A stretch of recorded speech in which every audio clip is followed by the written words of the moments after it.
आता isakal.com आहे देशातील नंबर 1 ची मराठी न्यूज वेबसाईट। प्रत्येक अपडेटसाठी isakal.com ला नक्की भेट द्या।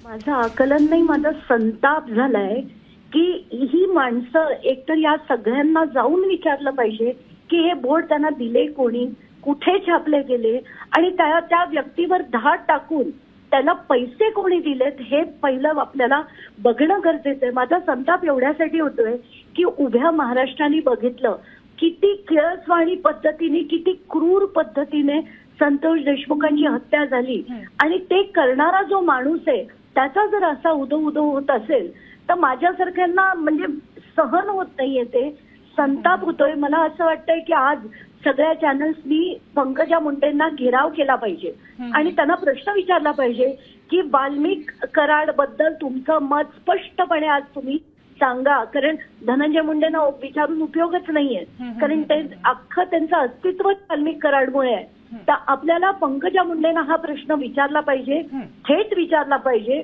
कारण मला तर खूप राग येतोय की किळसवाणी राजकारणाचा हा कळस झालाय आज।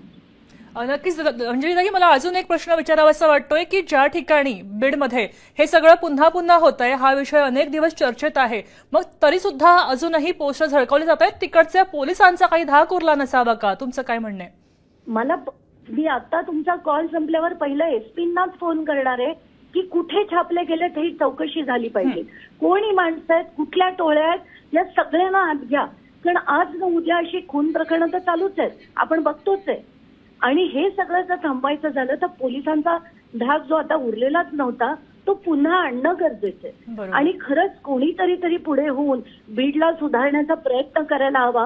मी तर खरंच पंकजा मुंडेंना विनंती करेन की तुम्ही जर यातला भाग नसाल तर काहीतरी करा आणि हे चित्र बदला। महाराष्ट्रातील सर्व बातम्यांचे विश्वासार्ह व्यासपीठ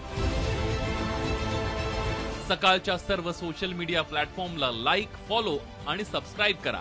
तसंच सर्व नोटिफिकेशनसाठी बेल आयकॉन प्रेस करायला विसरू नका।